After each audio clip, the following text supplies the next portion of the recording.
يهد الله فلا مضل له ومن يضلله فلا هادي له ونشهد أن لا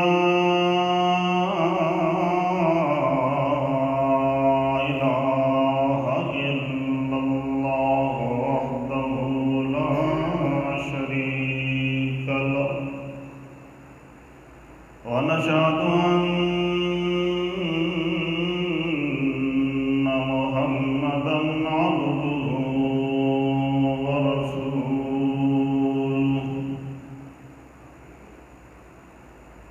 أما بعد فأعوذ بالله من الشيطان الرجيم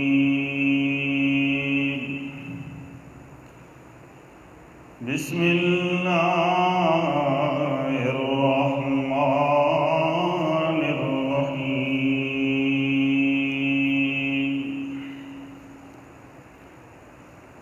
ومن أظلم ممن منع مساجد الله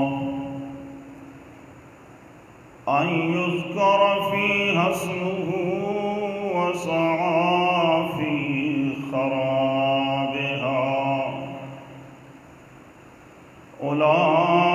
أولئك ما كان لهم أن يدخلوها إلا خائفين لهم في الدنيا خزي ولهم في الآخرة عذاب عظيم وإن يكاد الذين كفروا ليزلقونك بأبصارهم لما سمعوا الذكر ويقولون إنه لمجنون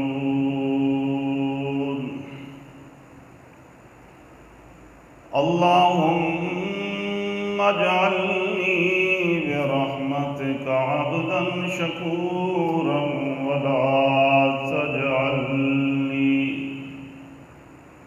ولا تجعلني فرحا فخورا اللهم إني أعوذ بكلمات الله التامات من غضبه وعقابه وشر عباده ومن همزات الشياطين وأعوذ بك رب أن يحضرون اللهم صل على سيدنا ومولانا محمد وبارك وسلم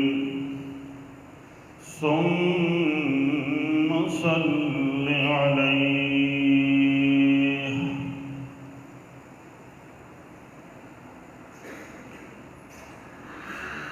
سامعین محترم،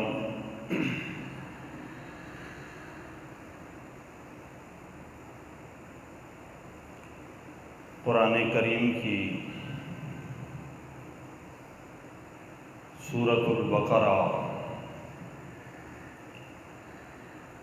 پہلے پارے کی ایک آیت کریمہ تلاوت کی ہے۔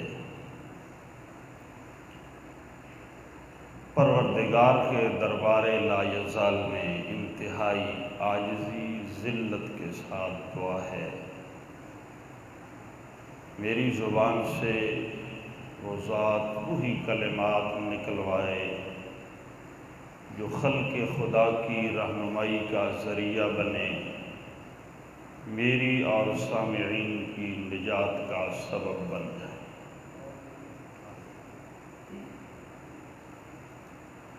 اشتہار کی عنوان کے مطابق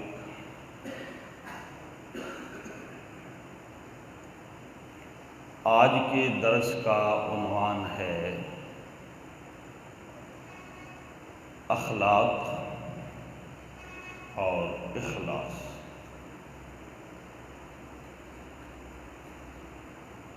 دو باتیں ابتدا میں عرض کر دیتا ہوں۔ ایک تو پتہ نہیں یہ اشتہار کس نے بنایا اور عنوان اپنی مرضی سے دے دیا، مجھ کو تو علم بھی نہ تھا۔ دوسری بات یہ ہے کہ آج سے 3 ماہ قبل اسی مسجد میں اخلاص کے موضوع پر میں درس قرآن دے چکا ہوں۔ آپ کو شاید یاد نہیں، سامعین کو، مجھے اچھی طرح یاد ہے کہ میں اخلاص کے عنوان پر تقریباً 1.25 گھنٹہ 1.5 گھنٹہ کا درس قرآن دے چکا ہوں۔ تیسری بات یہ ہے کہ رمضان المبارک کا جو آخری درس ہوا تھا، اس رات یہاں معتکف چند نوجوان بیٹھے تھے، اعتکاف کرنے والے معتکف حضرات۔ انہوں نے مجھ سے یہ وعدہ لیا تھا کہ آنے والا درس قرآن مسجد کے تقدس کے عنوان سے ہونا چاہیے۔ میں نے ان سے یہ وعدہ کیا تھا کہ اللہ کی مدد سے زندگی رہی اور یاد رہا تو میں اپنا وعدہ نبھاؤں گا۔ لہٰذا میں نے آج جو آیت کریمہ پڑھی ہے اس کا تعلق مسجد کی عظمت اور تقدس کے ساتھ ہے۔ اللہ کی مدد اور توفیق شامل حال رہے تو چند آیات اور امام الانبیاء جناب محمد رسول اللہ صلی اللہ علیہ وسلم کی چند احادیث مبارکہ سے اللہ کے گھر کی عظمت، تقدس بیان کروں گا۔ اللہ میری اور آپ کی حاضری قبول و منظور فرمائے اور اخلاص نصیب فرمائے۔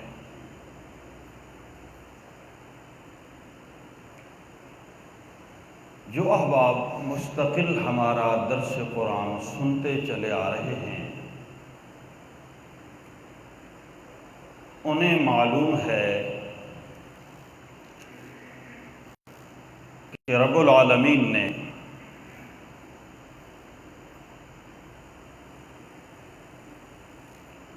امام الانبیاء صلی اللہ تعالی علیہ وسلم پر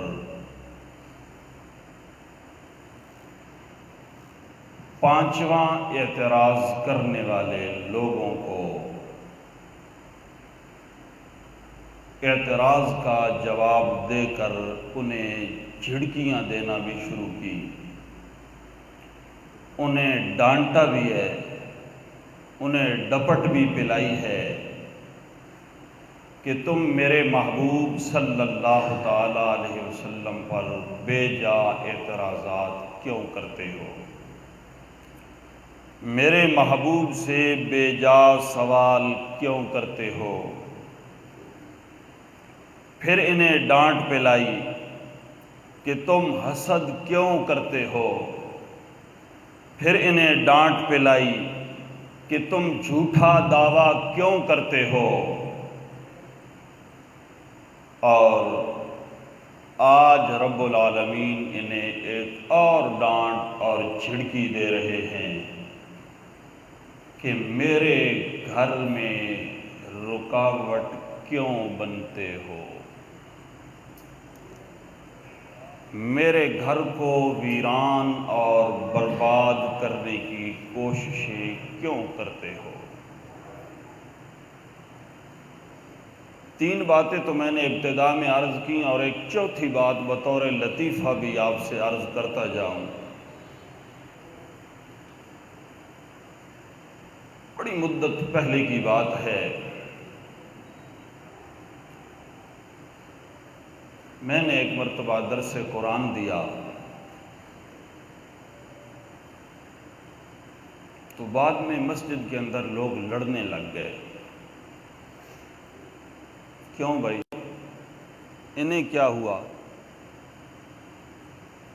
تو وہ ایک دوسرے کو کہتے ہیں کہ تو نے میرے سارے راز بتائے ہیں، یہ ساری تقریر میرے خلاف تھی۔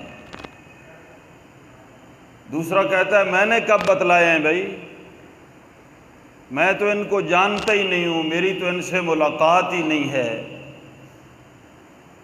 تو یاد رکھیے، اللہ کو حاضر ناظر جان کے کہہ رہا ہوں کہ ہم لوگوں کی کمزوریاں ہوتی ہیں اور ہم بجائے اپنی کمزوریاں دور کرنے کے دوسروں پر الزام تراشیاں شروع کر دیتے ہیں کہ یہ درس فلاں نے دلوایا ہے، یہ درس فلاں نے کہا ہے، ایسے کہا نہ، ایسی کوئی بات نہیں۔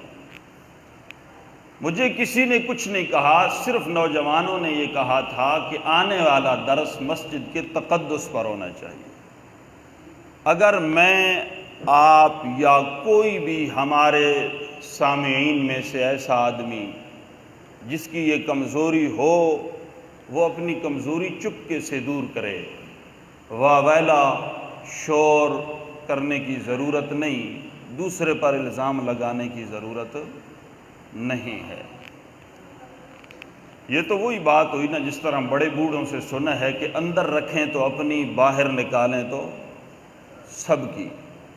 آپ جب اندر تک ہیں آپ کو پتہ ہے کہ میری کمزوری ہے، اور جب آپ شور ڈالیں گے یا میں شور ڈالوں گا تو پھر میری کمزوری عیاں ہو جائے گی، سب کو پتہ چل جائے گا، میں تو گویا ڈھول مار رہا ہوں اپنی کمزوری کا۔ تو پروردگار نے ان لوگوں کو جھڑکا جو اللہ کے گھر میں اللہ کی کتاب اور امام الانبیاء فخر دو عالم جناب محمد رسول اللہ صلی اللہ تعالی علیہ وسلم کی شریعت کے بیان میں رکاوٹ بنتے ہیں۔ فرمایا من اظلم ممن منع مساجد اللہ۔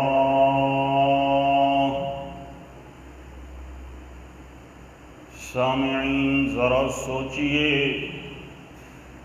دل تھام کے جواب دیجئے، من اظلم ممن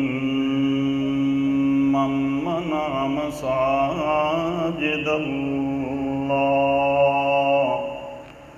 اس سے بڑا ظالم کون ہو سکتا ہے جو اللہ کی مسجد سے روکتا ہے؟ جو کیا کرتا ہے اللہ کی؟ من استفہام بمعنی نفی، معنی بنے گا لا احد، اس سے بڑا ظالم اس کائنات میں کوئی نہیں جو اللہ کی مسجد سے روک رہا ہے۔ بڑے بڑے ظالموں کا قرآن نے چند مقامات پر ذکر کیا اور فرمایا من اظلم ممن کتم شہادۃ عندہ، بتائیے اس سے بڑا ظالم بھی اس کائنات میں کوئی ہو سکتا ہے جس کے پاس اللہ کی سچی شہادت اور گواہی ہو، لیکن وہ کائنات کے سامنے وہ گواہی پیش نہ کرے بلکہ کتما اس کو چھپا لے؟ اس سے بڑا ظالم۔ اور ایک اور مقام پہ اللہ فرماتے ہیں فَمَنْ أَظْلَمُ مِمَّنْ كَذَبَ عَلَى اللَّهِ وَكَذَّبَ بِالصِّدْقِ إِذْ جَاءَهُ، اس سے بڑا ظالم کون ہے جو پروردگار کی ذات پر جھوٹ بول دیتا ہے اور کائنات کی سب سے بڑی سچائی پیغمبر اور قرآن کی صورت میں اس کے پاس آئے تو کذبا، اس سچائی کو جھٹلا دے۔ اس سے بڑا ظالم کون ہو سکتا ہے؟ من اظلم ممن افترى علی اللہ کذبا او قال اوحی الی ولم یوحی الیہ شیء۔ اس سے بڑا ظالم اس کائنات میں کون ہو سکتا ہے جو خدا کی ذات پر بہتان باندھ دے؟ جھوٹ بولنا ویسے بھی جرم ہے، اور کائنات کے داتا کی ذات پر جھوٹ بول کے کہ اوحی الی ولم یوحی الیہ شیء، وہ دعویٰ کر دے کہ مجھ پر اللہ کی وحی آتی ہے، میں اللہ کا نبی ہوں، حالانکہ ولم یوحی الیہ شیء، اس پر کسی قسم کی کوئی وحی۔ جس طرح جھوٹی نبوت کا دعوے دار بہت بڑا ظالم، سچی گواہی کو چھپانے والا بہت بڑا ظالم، اللہ کی سچائی اس کے پاس آئے اس کو جھٹلانے والا اور خدا پر جھوٹ بولنے والا بہت بڑا ظالم۔ من اظلم ممن منع مساجد اللہ، اللہ کی مسجد سے روکنے والا بھی بہت بڑا۔ اللہ کی مسجد سے کبھی کسی کو نہیں روکنا، اللہ کی مسجد سے کسی کو، اللہ کی ہے نا مسجد، ہیں؟ پھر کیا یہ آئے وہ نہ آئے، وہ پڑھے یہ نہ پڑھے، یہ بھی بری بات۔ اگلی بات جو قرآن بیان کر رہا ہے، ان یذکر فیہا اسمہ وسعی فی خرابہا، اس سے بڑا ظالم کوئی نہیں جو اللہ کی مسجد میں اللہ کا ذکر کرنے سے روکے، اللہ کی مسجد میں اللہ کا ذکر نہ کرنے دے، اس سے بڑا ظالم اس کائنات میں اور۔ وسعی فی خرابہا، اللہ کی مسجد میں اللہ کا ذکر نہ کرنے دے، گویا وسعی فی خرابہا، یہ مسجد بنا کے مسجد کو برباد کر رہا ہے، آباد بالکل بھی۔ اللہ کے گھر میں اللہ کا ذکر، اللہ کا قرآن، محبوب کی سنت، محبوب کی شریعت، پیغمبر کی حدیث جو بندہ نہیں پڑھنے دیتا، قرآن کہتا ہے من اظلم، اس سے بڑا ظالم اس کائنات میں اور۔ آج کل تو مساجد کی انتظامیہ، جس طرح پچھلا درس یہاں مولانا دے رہے تھے نا، تو کہتے ہیں 1 منٹ اوپر ہو جائے تو انتظامیہ وہاں بھی اعتراض، وہاں بھی اعتراض، انہوں نے بہت ساری مثالیں آپ کو دی تھی جی۔ آج کل تو باقاعدہ انتظامیہ اعلان کرتی ہے کہ مولانا تنخواہ لینی ہے تو یہ مسئلہ بیان کرنا ہے، یہ نہیں کرنا ہے، یہ آیت پڑھنی ہے، وہ نہیں پڑھنی۔ تو اب بتائیے اللہ کے گھر کو ایسا بندہ آباد کر رہا ہوتا ہے یا برباد کر رہا ہوتا ہے؟ قرآن کیا کہتا ہے؟ اور خوف زیادہ تر انتظامیہ کو کیا ہوتا ہے؟ اگر سود کا مسئلہ بیان ہو جائے گا تو فلاں آدمی چلو سود خور ہی صحیح لیکن 1000 روپے ماہانہ دیتا ہے، وہ ناراض ہو جائے گا، 1000 روپے آمدن کم ہو جائے گی، لہذا استاد جی سود دا مسئلہ بیان کرن دی تو بالکل اجازت ہے۔ اب استاد بیچارہ ساری زندگی قرآن پڑھ پڑھ کے پڑھا کے لوگوں کا ایمان تو پختہ کر رہا ہے، مگر اپنا ایمان ابھی تک اس ذات پر پیدا نہیں ہوا۔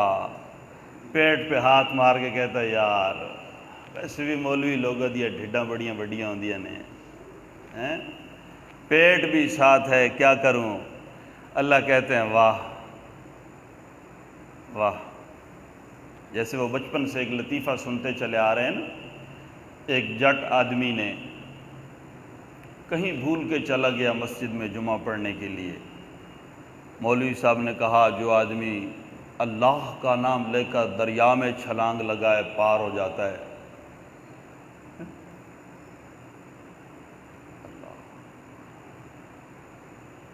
تو ایک دیوانہ اللہ پر ایسا اعتماد آیا، بسم اللہ پڑھ کے دریا میں چلا گیا اور پار ہو ہی۔ دوسرے دن مولوی صاحب کو آگے بتاتا ہے استاد جی آپ کی بھیڑیں تو یہاں کیا ہے، کات ہے، خشک سالی ہے، دریا سے پار بڑا گھاس ہے، بڑی ہریالی ہے، بڑا سبزہ ہے، آؤ ادھر چلتے ہیں۔ مولوی صاحب گھاس کا سن کے ہریالی کا سن کے تیار تو ہو گئے، جیسی دریا میں قدم رکھا کہتے ہیں مینوں رسا پا لو۔ اس نے کہا کیوں استاد جی؟ جنے کوئی پتہ نہیں، جنے تسی تو آدھو اللہ دا نام لے کے، جنے وہ خالی اسی آدھے ہیں۔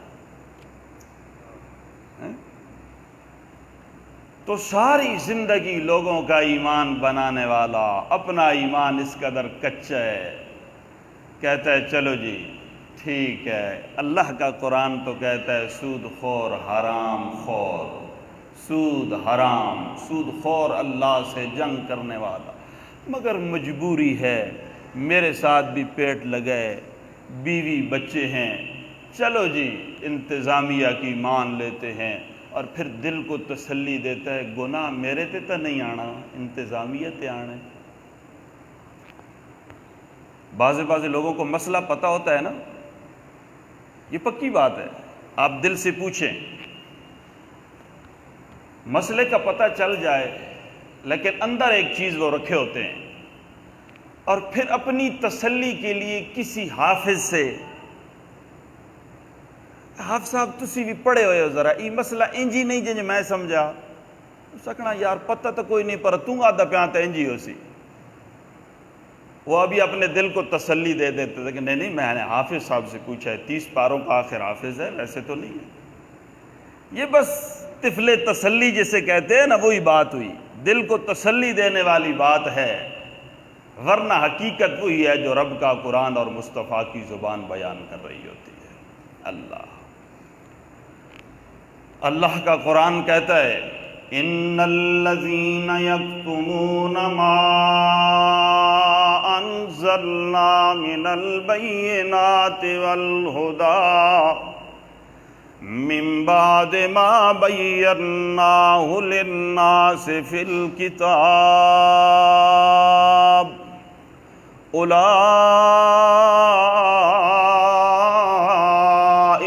یلعنہم اللہ ویلعنہم اللاعنون۔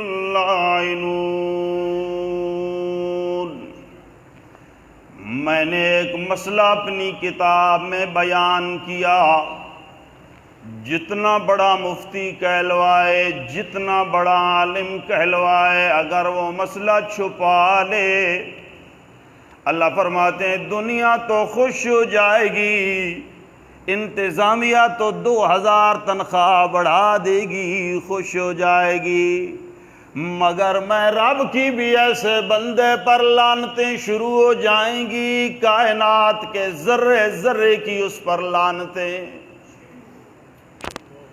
اب مولوی بھی سوچ لے، عالم بھی سوچ لے، اللہ کو راضی کرنا ہے یا مخلوق کو؟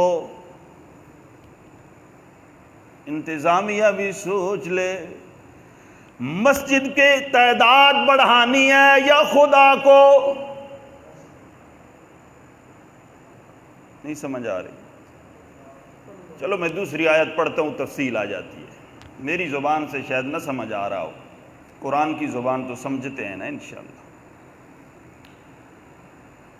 اللہ کی مسجد میں اللہ کا ذکر، سب سے بڑا ذکر اللہ کا قرآن ہے۔ جو بندہ اللہ کی مسجد میں اللہ کا قرآن نہیں پڑھنے دیتا، نہیں بیان کرنے دیتا، محبوب کی زبان قرآن سمجھائے گی، حدیث بن جائے گی۔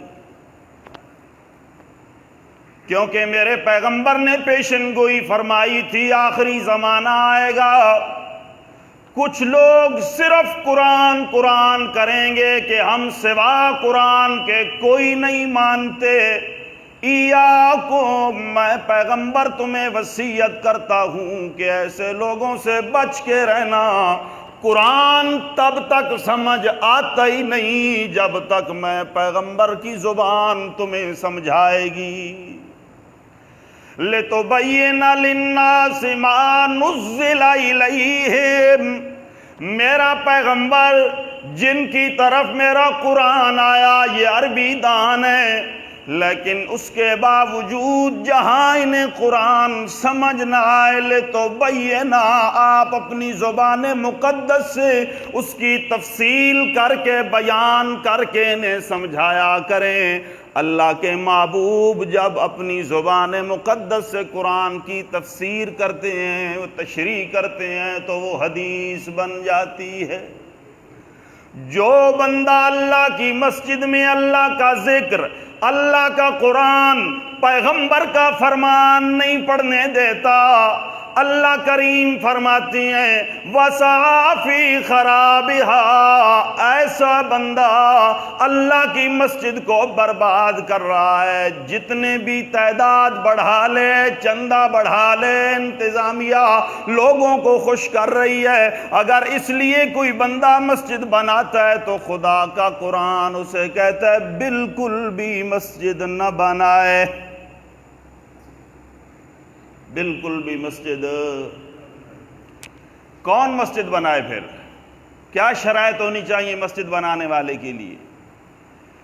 قرآن کریم فرماتا ہے انما یعمر مساجد اللہ من آمن باللہ والیوم الآخر، مسجد وہ آدمی بنائے جس کے اندر 4 شرطیں پوری ہوں۔ کتنی؟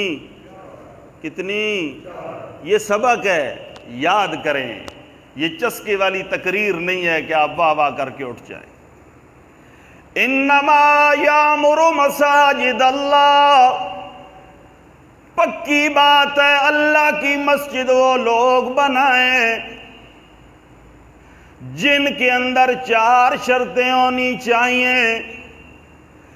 مسجد بنانا اس قدر عظمت والا کام ہے کہ اللہ کے محبوب فرماتے اذا رأیتم الرجل یعتاد المسجد فی روایت یتعاہد المسجد فاشہدوا له بالایمان، اگر تم کسی آدمی کو دیکھو مسجد کی دیکھ بھال کر رہا ہے، خبر گیری کر رہا ہے، مسجد میں آنا جانا دیکھو، فاشہدوا لہ بالایمان، اس کی ایمان کی شہادت دے دو، اس کی ایمان کی۔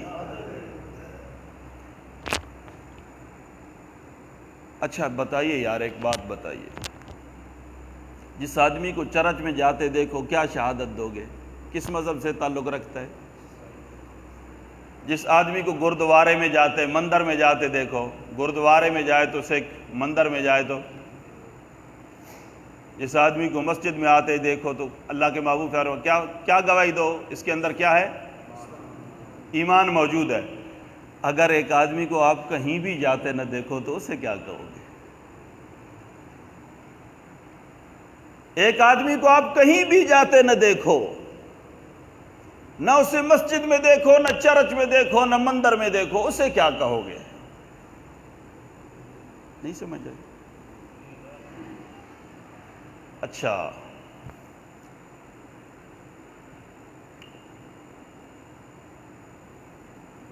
چلو آپ جو مرضی کہہ دیں یار۔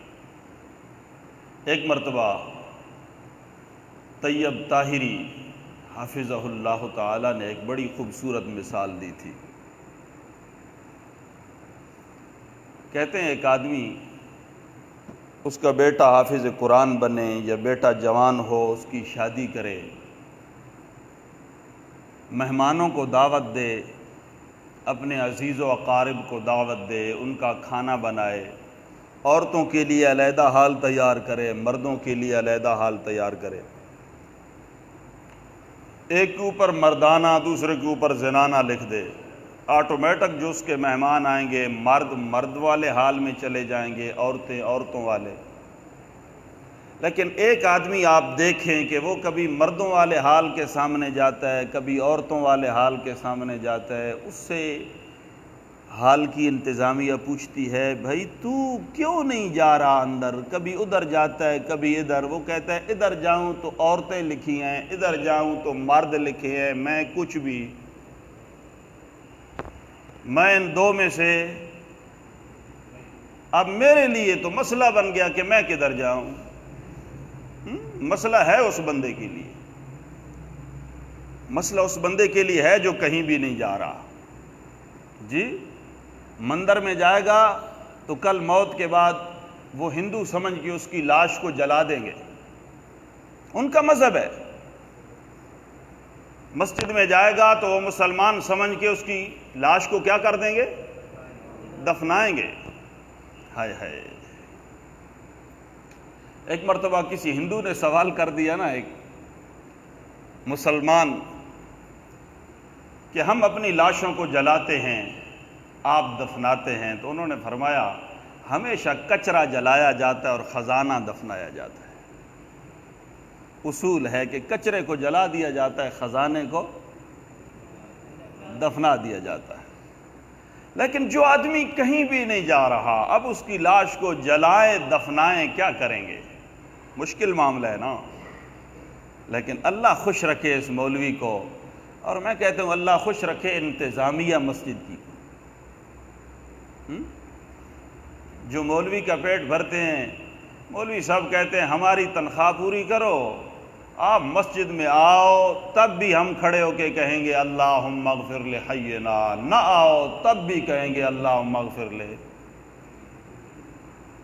تے گھر بیٹھے جنہوں پیسے مل ونجن انہوں دکان تے جان دی کیڑی لوڑے، نتیجہ جا ٹاپے کٹ گندا۔ اللہ سبحان اللہ۔ تو اللہ کے گھر کو آباد کریں، اللہ کے گھر میں کبھی بھی رکاوٹ نہ ڈالیں۔ اللہ کے محبوب فرماتے ہیں جس آدمی کو مسجد کی خبرگیری کرتے دیکھو فَشَهَدُوا لَهُ بِالْإِيمَانِ، اس کے ایمان کی شہادت دے دو کہ یہ بندہ ایماندار ہے۔ اور دوسری حدیث میں اللہ کے محبوب صلی اللہ علیہ وسلم فرماتے ہیں سبعۃ یظلھم اللہ یوم لا ظل الا ظلہ، 7 خوش نصیب وہ لوگ ہیں قیامت والے دن دنیا دھوپ میں ہوگی، سائے کا نام و نشان نہیں ہوگا، سایہ صرف اللہ کے عرش کے نیچے ہوگا۔ 7 خوش نصیب وہ لوگ ہوں گے جنہیں رب العالمین دھوپ سے بچا کے اپنے سائے کی نیچے جگا دے گا۔ ان 7 میں رجل قلبہ معلق بالمسجد اذا خرج منہ حتی یعود، ایک آدمی وہ بھی ہے جس کا دل مسجد میں یوں معلق رہتا ہے کہ اگر مسجد سے نکل جائے تو بیتاب ہو جاتا ہے واپس آنے کے لیے۔ جس طرح مچھلی کو پانی سے باہر پھینکو تو پانی میں آنے کے لیے مچھلی بےتاب ہوتی ہے، اس طرح جس آدمی کا دل مسجد میں یوں لگ جائے کہ ایک بار جائے تو دوبارہ آنے کے لیے بے چین اور بےتاب ہو، یہ وہ خوش نصیب ہے کہ میرا پروردگار اسے اپنے سائے میں جگا دے گا۔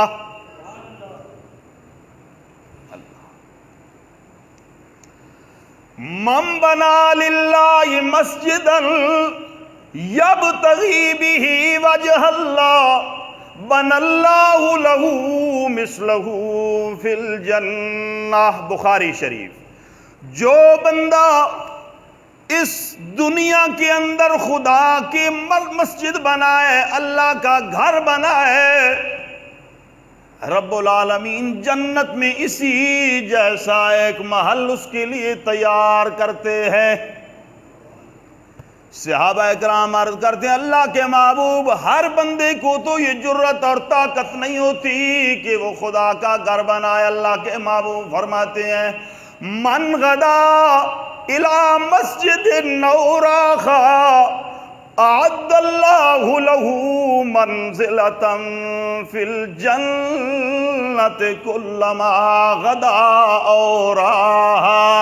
جو آدمی صبح کو خدا کے گھر کی طرف آئے یا شام کو خدا کے گھر میں آئے، میرا پروردگار جنت میں اس کے لیے ایسا ہی ایک مکان تیار کر دیتے ہیں، جب بھی آتا ہے جب بھی جاتا ہے اس پر۔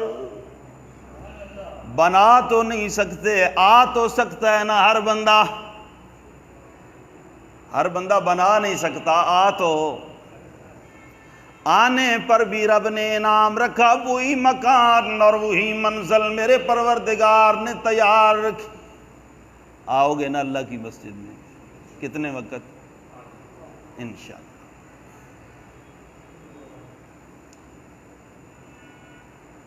اب مسجد بنائے کون؟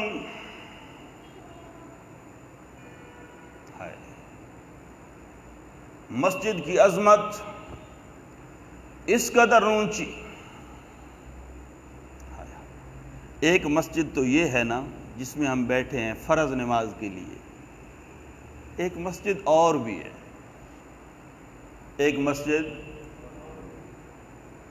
مسلم شریف میں حدیث ہے، سیدہ کائنات ام المومنین عائشہ صدیقہ رضی اللہ تعالی عنہ فرماتی ہیں امرنا رسول اللہ صلی اللہ تعالی علیہ وسلم ان ابنی مسجدا فی البیوت۔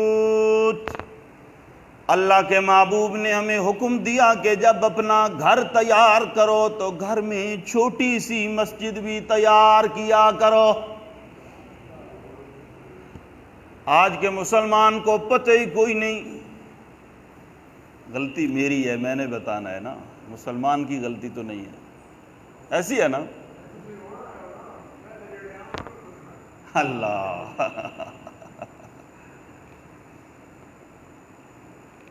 مسلمان اتنی تھکاوٹ محنت مزدور کر کے خوبصورت گھر تو بنا لیتا ہے، یہ مقدر کی بات ہے، کوئی چھوٹا بنا لیتا ہے کوئی بڑا بنا لیتا ہے، لیکن چھوٹے بڑے گھر میں ایک مسلح جتنی مسجد آج یار تہیہ کرو کہ جن لوگوں نے پلاٹ لے رکھے ہیں نا انشاءاللہ گھر میں چھوٹی سی مسجد بنائیں گے۔ ارادہ کر لو، تبلیغی دوست کہتے ہیں ارادے پر بھی اللہ نیکی دیتا ہے، اور واقعی دیتا ہے، یہ گپ نہیں ہے، دیتا ہے۔ اللہ اللہ سبحان اللہ۔ مسجد بنا دی گئی، مسجد کی عظمت کا یہ حال، نبی کریم صلی اللہ علیہ وسلم فرماتے اور پیغمبر کا فرمان صحابہ کرام محفوظ کر کے امت تک پہنچاتے ہیں کہ نہا رسول اللہ صلی اللہ علیہ وسلم عن تناشد الاشعار فی المسجد۔ اللہ کے محبوب نے مسجد میں شعر و شاعری کرنے سے منع فرمایا۔ شعر و جو کتاب و سنت کے مخالف ہو وہ شعر و شاعری، یا وہ شعر و شاعری جو امرد لڑکے پڑھ رہے ہوں وہ منع ہے۔ والبیع والشراء، اسی طرح اللہ کے محبوب نے مسجد میں کوئی چیز بیچنے اور خریدنے سے بھی، یہاں تک تو حدیث عام سنی سنائی گئی ہے، اگلا جملہ اور عمل کی نیت سے اللہ کے محبوب نے روکا یتحلق الناس فی المساجد قبل الصلاۃ، اللہ کے محبوب نے روکا نماز پڑھنے سے پہلے ٹولیاں بنا کے مسجد میں بیٹھنے سے بھی، مسجد میں ٹولیاں بنا کے بیٹھنے سے بھی۔ پیغمبر نے کیا فرمایا؟ ٹولیاں بنا کے گپ شپ شروع کر دی جائے؟ جی، اعتکاف کی نیت ہو تو تھوڑی دیر کے لیے آرام سستانا چاہے تو کر لے، ویسے نہیں۔ اللہ کے محبوب نے ہلکے بنانے سے کیا فرمایا؟ آئندہ یہ ہلکا بازی مساجد میں نہیں ہونی چاہیے۔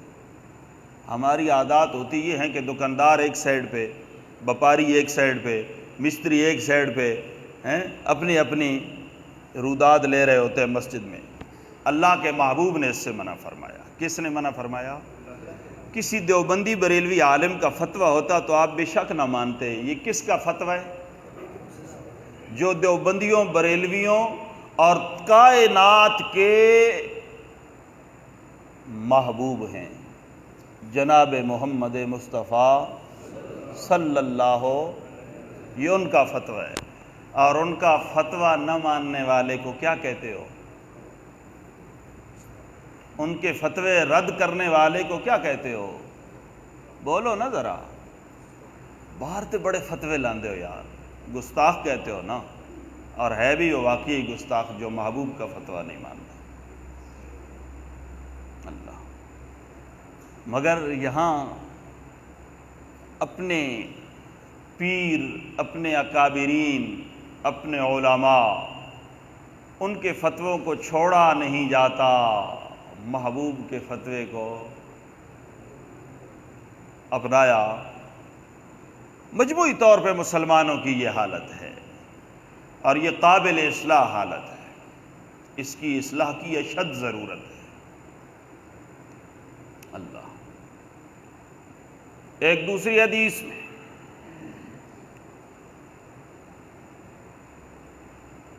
مسجد کے امام امیر المومنین عمر بن خطاب رضی اللہ تعالیٰ عنہ گھوم رہے ہیں، دوپہر کا وقت، مسجد کے اندر سے آواز آ رہی ہے بولنے کی۔ بندے کو بھیجتے ہیں، جا دیکھ کیا مسجد میں کون ہے۔ مسجد میں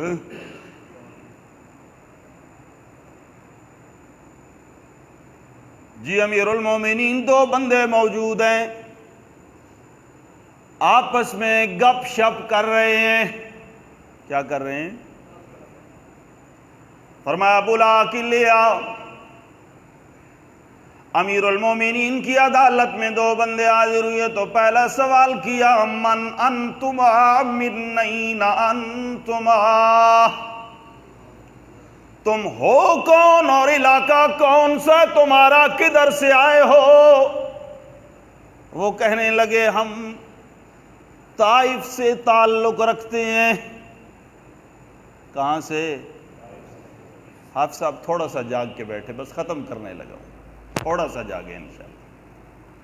اللہ، جلدی آپ کی جان چھوڑنے لگا۔ آپ نے تو آج آیت بھی پوری نہیں کرنے دی ایک بھی، یہ پوری کر لوں؟ تم چاہو نہ چاہو آیت تو پوری ہوگی، ادھوری تو چھوڑتا نہیں ہوں، لیکن جلدی پوری کرتا ہوں، ٹھہرے۔ ہم طائف سے تعلق رکھتے ہیں۔ فرمایا لو کنتما من اہل المدینۃ لوجعتکما، تمہاری قسمت اچھی ہے کہ تم مسافر ہو، طائف سے تعلق رکھتے ہو، اگر یہاں مقامی باشندے ہوتے، مدینہ کے رہنے والے ہوتے، میں ڈنڈے مار مار کے تمہاری کمر کو سیدھا کر دیتا، میں لأوجعتکما تمہیں درد دیتا، تمہیں شرم نہیں آتی، انتما ترفعان اصواتکما فی مسجد رسول اللہ، کسی دوسری مسجد میں بھی یوں اونچی اونچی آواز سے باتیں کرنے کی اجازت نہیں، اور تم محبوب کی مسجد میں اس قدر بلند آواز سے باتیں۔ تمہاری قسمت اچھی ہے کہ تم ہو مسافر، اگر ہوتے نا تم مقامی تو میں تمہیں بتاتا کہ مسجد میں باتیں کس طرح ہوتی ہیں۔ آج تو کسی دوست کو آپ بڑی محبت سے کہہ دینا، بھائی جان مسجد میں باتیں نہیں کرنی چاہیے، اللہ ناراض ہوتا ہے، اس آکھنا وقت آپ ہی پڑھو میں تو گیا نہیں، سنبھالو بنا لیندے ہو مسیطہ تے حکومتیں شروع کر دیں ہو۔ اللہ، یہ میں حقیقت کہہ رہا ہوں دوستو، میری باتیں کڑوی ہیں لیکن ہیں حقیقت پہ مبنی، قابل اصلاح ہے یہ عمل۔ اللہ، مسجد بنانا تو بڑی عظمت کا کام، لیکن مسجد بنائے کون؟ جس کے اندر کتنی شرطیں ہونی چاہیے؟ پہلی شرط رب کا قرآن بیان کرتا ہے، من آمن باللہ والیوم الآخر، سب سے پہلی شرط یہ ہے اس کا اللہ پر ایمان ہو۔ کس پر؟ کسی آدمی کا اللہ پر ایمان ہو، رسول پر ایمان نہ ہو تو وہ کامیاب ہے یا ناکام؟ لیکن قرآن نے لم یذکر ایمان الرسول، رسول کے ایمان کا ذکر نہیں کیا کہ رسول پر بھی ایمان لائے۔ کیوں؟ الایمان باللہ کما ینبغی لا یتصور الا اخذا من الرسول، خدا کی ذات پر جو ایمان لانا واجب ہے، یہ ایمان بھی ہمیں رسول ہی سے تو ملے گا، بغیر رسول کے خدا پر بھی ایمان مل سکتا؟ بغیر رسول کے خدا پر بھی ایمان۔ اس لیے رب نے اللہ کا ذکر کر کے، اپنا ذکر کر کے محبوب کا چھوڑ دیا، کیونکہ میں بھی تمہیں ملوں گا تو محبوب کے ذریعے ہی۔ کس کے ذریعے ملوں گا؟ اب بات پھر تمہارے ذہنوں میں کھٹکے گی، مولوی وسیلے دا قائل ہے تے وسیلے دا منکر مسلمان ہی کوئی نہیں ہوندا، یہ بھی یاد رکھو۔ وسیلے کا منکر مسلمان نہیں ہوتا، لیکن وسیلہ محبوب کی سنت ہے، محبوب کی ذات وسیلہ نہیں۔ محبوب کی سنت وسیلہ ہے۔ محبوب دنیا سے چلے گئے تو محبوب کی ذات کا کوئی وسیلہ، جب تک محبوب زندہ تھے اللہ کے محبوب کے پاس جا کے صحابہ کرام دعائیں کرواتے تھے، اس سے بڑا اور کیا وسیلہ ہو سکتا ہے؟ محبوب کی دنیا سے جانے کے بعد محبوب کے چچا کو پکڑ کے امیر المومنین دعا فرما رہے ہیں، اللہ اِنَّا كُنَّا نَتَوَسَّلُ إِلَيْكَ بِنَبِيِّكَ، اللہ اس سے پہلے تو ہم تیرے نبی کا وسیلہ دیتی تھی، یعنی ان سے دعائیں کرواتی تھے جب بارشیں نہ ہوتی۔ آج تیرا پیغمبر دنیا میں نہیں، بعم نبی کا تیرے محبوب کے چچا سے دعا کروا رہے ہیں، تیرے محبوب کے۔ سب سے بڑا وسیلہ محبوب کی سنت۔ اگر محبوب کی سنت کو چھوڑ کے آدمی رب کو تلاش کرے تو رب مل جائے گا؟ نہیں ملتا، نہیں ملتا، نہیں ملتا، نہیں ملتا۔ تو قرآن نے پہلی شرط لگائی، کس پر ایمان ہونا چاہیے؟ اللہ پر ایمان آئے گا، رسول کے ذریعے آئے گا۔ کس کے ذریعے آئے گا؟ محبوب کی سنت پہ، محبوب کی تعلیمات پہ چلیں گے تو اللہ پر ایمان۔ عجیب معنی کیا ہے من آمن باللہ کا تفسیر مظہری والے نے۔ اللہ کہتا ہے من آمن باللہ کا معنی یہ ہے کہ آمن بما انزل علی محمد،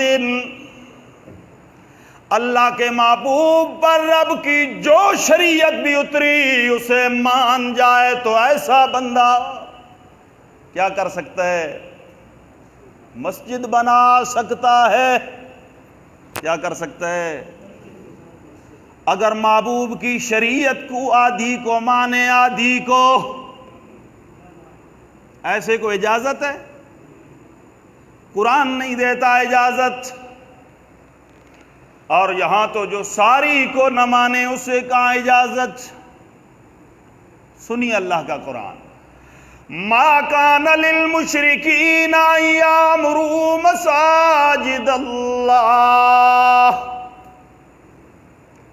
جو خدا پر ایمان کا منکر، جو خدا کی وحدہ لا شریک ہونے کا منکر، ما کان للمشرکین، وہ مشرک ہے اور مشرک کو بالکل بھی مسجد بنانے کی اجازت۔ شاہدین علی انفسہم بالکفر، وہ خود اپنی ذات پر بحالہم وقالہم، اپنے حال اور اپنی زبان سے گواہیاں دے رہا ہو کفر کی، وہ کدھر مسجد بنائے؟ حبطت اعمالہم، ایسے بندے کے عمل تو ضائع ہے، اسے اجازت ہی نہیں کہ وہ مسجد بنائے، اگر بنا بھی دے تو حبطت، ثواب۔ وفی النار ہم خالدون، اس نے تو ہمیشہ جہنم میں رہنا ہے، عذاب کا یہ مستحق ہے۔ کس کا مستحق ہے؟ قال عذابی یصیب بہ من نشاء ورحمتی وسعت کل شیء، پروردگار فرماتا ہے میں اپنا عذاب جسے چاہتا ہوں دے دیتا ہوں، لیکن میری رحمت ہر چیز کو وسیع ہے، میری رحمت ہر چیز کو۔ سبقت رحمتی علی غضبی، حدیث قدسی۔ محبوب کائنات کو بتائیے کہ میں رب کا غصہ بھی ہے، میں رب کی رحمت بھی ہے، مگر جہاں میرے غصے اور میری رحمت کا ٹکراؤ آتا ہے، میری رحمت غصے سے بڑھ جاتی ہے، لیکن میں اپنی رحمت دوں گا کہ نہیں؟ رحمت کنہیں ملے گی؟ قرآن سے پوچھئے، محبوب کی زبان سے پوچھئے۔ فَسَأَكْتُبُهَا لِلَّذِينَ يَتَّقُونَ،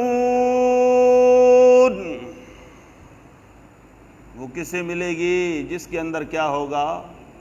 یتقون۔ بولے نا، یتقون کا معنی نہیں آیا ابھی تک؟ اصل میں تم گلے کرتے ہو علماء پر، بات خود ہی یاد نہیں کرتے ہو۔ 3 مہینے تو مجھے بھی ہوگا یاد کرواتے کرواتے متقی کا معنی ہے۔ متقی کا معنی ہے کہ ہر معاملے میں اللہ کی رضا کو سامنے رکھے، کہ مجھ سے کون راضی ہو جائے، یہ متقی کا معنی ہے۔ میری رحمت تو میرا پیغمبر وسیع ہے، لیکن فَسَأَكْتُبُهَا، میں نے یہ رحمت لکھی ہے ان لوگوں کے لیے جو یتقون، میری رضا کو سامنے رکھتے ہیں۔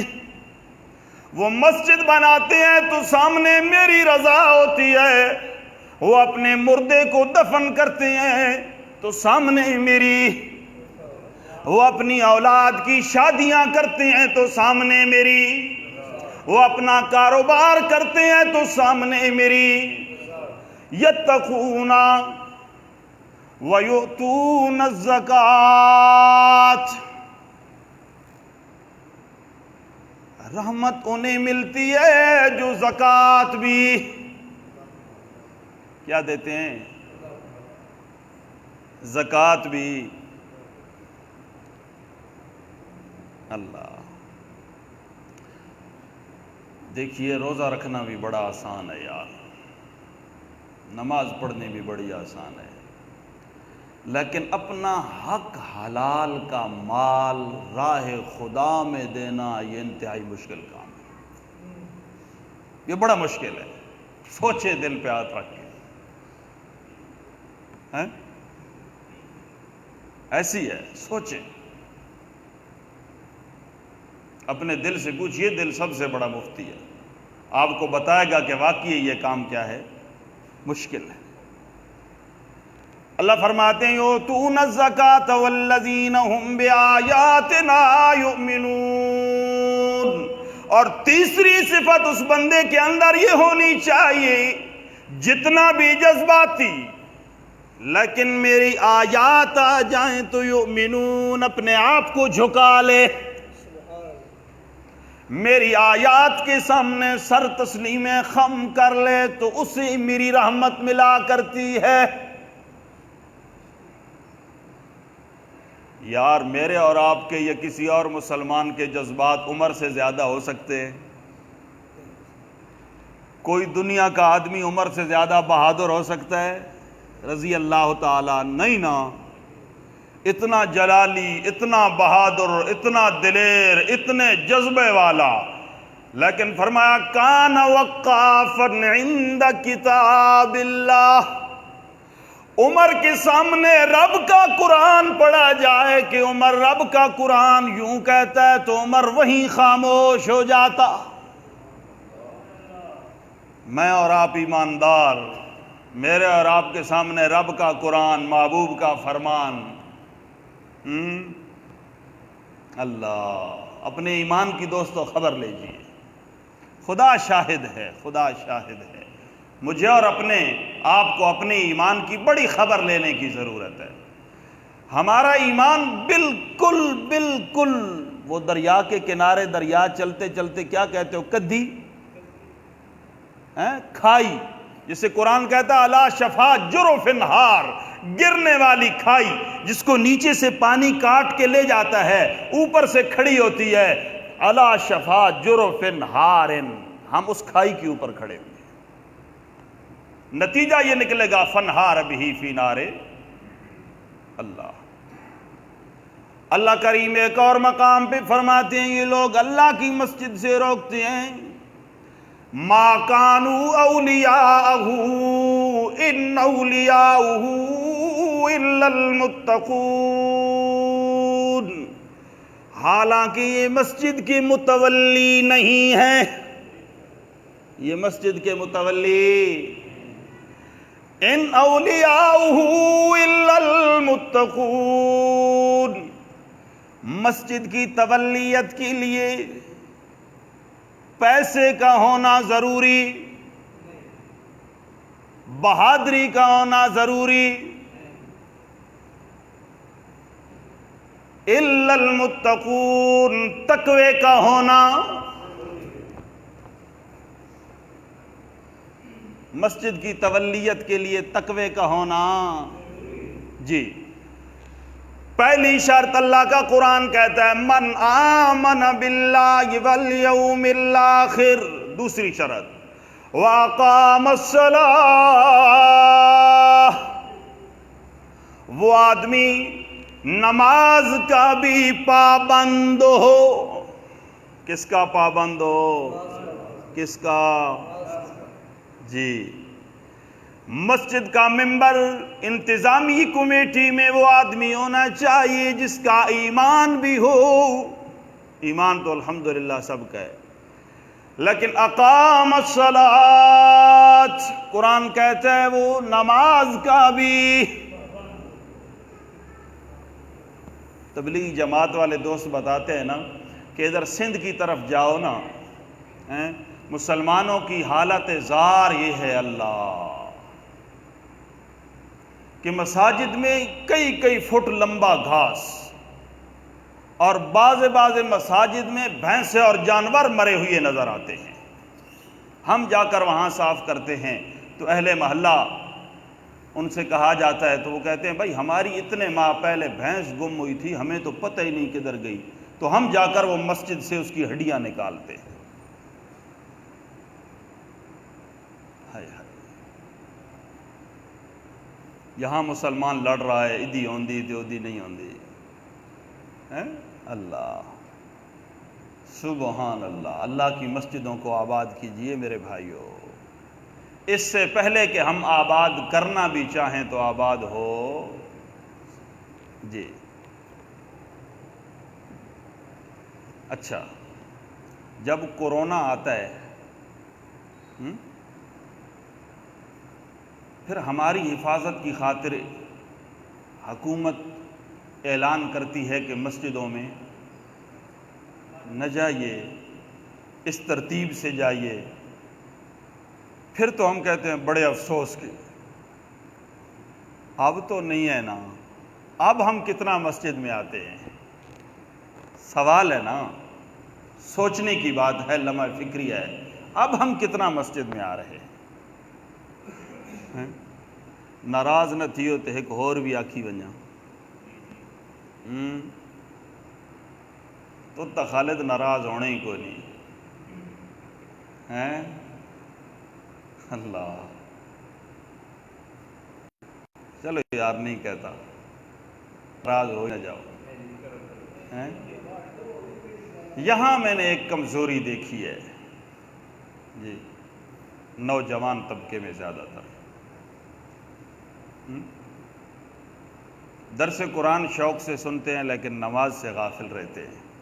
نماز سے یہ غفلت دور کیجئے میرے دوستوں، میرے بھائیوں۔ واللہ میں تنقید نہیں کر رہا، میں ایک اصلاح کی بات کر رہا ہوں۔ آپ اسے جو رنگ دے لیں، میرا اللہ جانتا ہے جس کی خاطر میں بات کر رہا ہوں۔ تو دوسری شرط قرآن نے بتائی کہ وہ بندہ نماز کا بھی، تیسری شرط وَآتَ الزَّكَاةَ، وہ زکوٰۃ بھی پابندی سے دیتا ہو۔ زکوٰۃ بھی، پہلے ایمان کا ذکر کیا، پھر بدنی عبادتوں میں سب سے اونچی عبادت نماز کا ذکر کیا، اور پھر مالی عبادتوں میں سب سے اونچی عبادت زکوٰۃ کا۔ چوتھی شرط سنیے قرآن کی، وَلَمْ يَخْشَ إِلَّا اللَّهَ، سوا خدا کے کسی اور سے ڈرتا بھی۔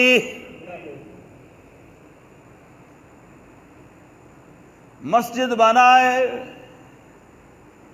یہ ڈر دل سے نکال دے کہ محلے والے نہیں آئیں گے تو نظام کیسے چلے گا۔ یہ ڈر دل سے نکال دے کہ یہ مسئلہ بیان ہو جائے گا تو فلاں ناراض ہو جائے گا۔ یہ دل سے نکال دے، سب کچھ دل سے نکال دے۔ ذرا اول مسجد بنانے والے معمار کو تو دیکھیے، کچے پتھروں سے باپ بیٹا اللہ کا گھر بناتے ہوئے کہتے ہیں تقبل منا، اللہ بنا ہم نے دیا ہے، قبول تو کر لے۔ اللہ وَبَعَثْ فِيهِمْ رَسُولًا مِّنْهُمْ يَتْلُو عَلَيْهِمْ آيَاتِكَ وَيُعَلِّمُهُمُ الْكِتَابَ وَالْحِكْمَةَ وَيُزَكِّيهِمْ۔ یا اللہ بنا ہم نے دیا ہے، آباد تو کر دے، پڑھانے والا بھی تو بھیج دے، پڑھنے والے بھی، اور جو کچھ میرے اللہ تو پڑھانا چاہتا ہے، الکتابہ، وہ نصاب بھی۔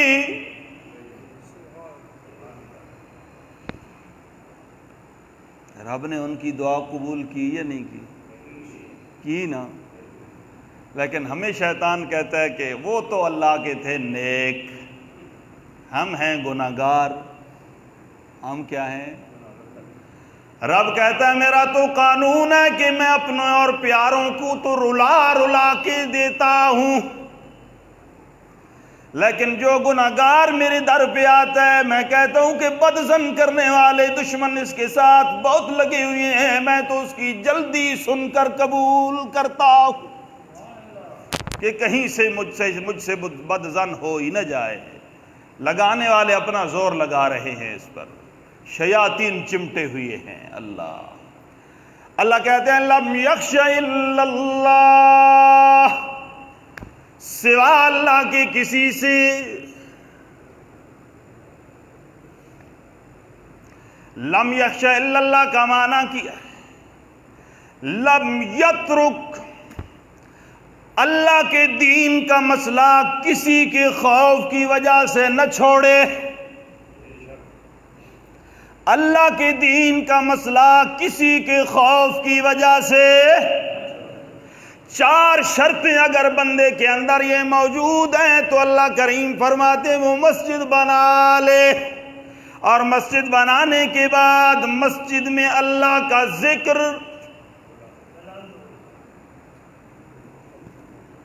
مسجد بنانے سے کیا مراد ہے؟ عام ہمارے ذہنوں میں یہ بات ہوتی ہے اللہ کچی ہو تو لینٹر ڈال دیں، سادہ فرش ہو تو ماربل ڈال دیں، عام دروازے ہوں تو شیشے کے لگا دیں، یہی عمارت زیادہ تر عام مسلمان کے ذہن میں یہی ہوتا ہے۔ عام عمومی بات کر رہا ہوں، ویسے سمجھے لوگ بھی الحمدللہ کثیر تعداد میں ہیں، تبھی تو یہ دنیا باقی ہے، یہ نہیں۔ مسجد بنانے سے عمارت مسجد، اللہ، مفسرین فرماتے ہیں ادامت العبادہ والذکر فیہا ودرس العلم والقرآن، مسجد کی آبادی یہ ہے کہ مسجد میں ہمیشہ اللہ کی عبادت ہو، ہمیشہ عبادت پر دوام ہونا چاہیے، عبادت پر دوام ہونا چاہیے۔ اور میں علماء سے یہ درخواست کرتا ہوں، علماء سے جہاں جہاں تک میری آواز ہے جائے پہنچے، خدا را اپنی مساجد میں رب کا قرآن بھی بیان کیا کریں۔ علماء نے محنت چھوڑ دی ہے، خدا را میں حقیقت کہہ رہا ہوں۔ آج علماء کا یہ حال ہے کہ وہ 8ویں دن جمعہ پڑھا کے وہ سمجھتے ہیں کہ اپنی ذمہ داریاں ہم نے تمام کی تمام تر ادا کرنی ہیں۔ روزانہ کی بنیاد پر اللہ کا قرآن لوگوں کو سنائیے، اس مخلوق پر رحم کیجئے، یہ اپنے بچوں کا پیٹ کاٹ کے اسے دین سمجھتے ہیں اور جذبے کے تحت یہ علماء کی خدمت کرتے ہیں، اور علماء کو چاہیے کہ اس مخلوق کو راہ راست پہ لائیں، اس کو سیدھا راستہ بتائیں قرآن والا۔ صرف یہ کہہ دینا کہ قرآن سچی کتاب ہے، بغیر قرآن دے جنت نہیں ملنی، او اللہ کا بندہ، قرآن کسی گاڑی کا نام تو نہیں کہ بندہ اوپر چڑھ جائے یا قرآن سر کے اوپر رکھ لے، قرآن سکھا بھی تو صحیح نا کہ قرآن کہتا کیا ہے۔ یہ علماء کی ذمہ داری ہے نہیں؟ تھوڑے وقت کے لیے درس قرآن شروع کریں۔ میں نے جب پہلا درس قرآن دیا تھا 2 آدمی میرے درس قرآن میں تھے، اور تقریباً کئی ماہ تک یہی 2 آدمی رہے، اور پھر الحمدللہ وہ وقت بھی آیا کہ 50-60 آدمی سامنے اللہ کا قرآن کھول کے سنتا تھا، ہر آدمی کے سامنے رب کا قرآن پڑھا ہوتا تھا۔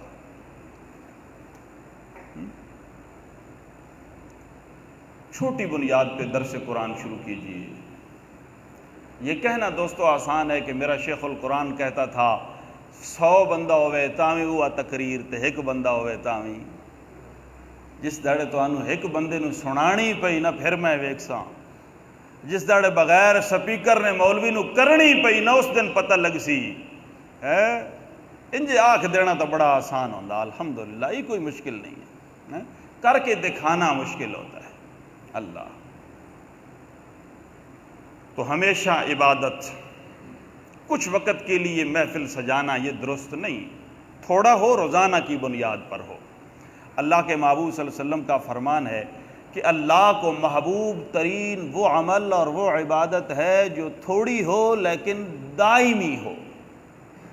ایک آدمی ایک رات میں 50 60 کئی نفل پڑھ دے اور دوسرے دن بالکل چھٹی کر دے، یہ اللہ کو محبوب ہیں؟ ایک ماہ میں دیگیں پکا دے، سال بعد جناب وہ پورے محلے کو کھلا دے، اور سال میں پڑوسی مرتے رہیں، رشتہ دار بھوک سے مر جائیں، ایسا صدقہ اللہ کو محبوب نہیں۔ دوام والی عبادت والذکر فیہا، اور مسجد میں اللہ کا ذکر ہونا چاہیے۔ کیا ہونا چاہیے؟ اللہ کی یاد ہونی چاہیے۔ اللہ کا ذکر اللہ کے محبوب کی سنت کے مطابق ہونا چاہیے۔ محبوب کی جی محبوب کی سنت سے ہٹ کے اچھا ایک بات بتاؤ، آخری سوال کرتا ہوں آپ سے۔ ایک آدمی بیت اللہ شریف کے اندر کھڑا ہو، کدھر کھڑا ہو؟ بیت اللہ شریف کے اندر ایک نماز پڑھنے کا کتنا ثواب ہوتا ہے؟ 1,00,000 کے برابر۔ سبحان اللہ، اتنا ثواب کسی اور مرکز میں نہیں ہے، دنیا کا سب سے بڑا مرکز، اس میں اتنا بڑا ثواب ہے۔ ایک ٹانگ پر آدمی کھڑا ہو جائے، ایک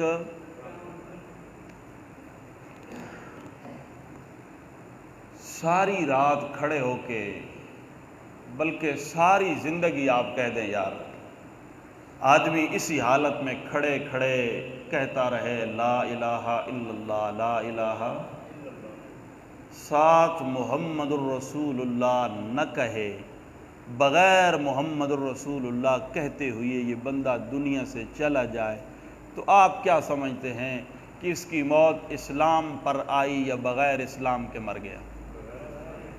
بغیر اسلام کے مر گیا۔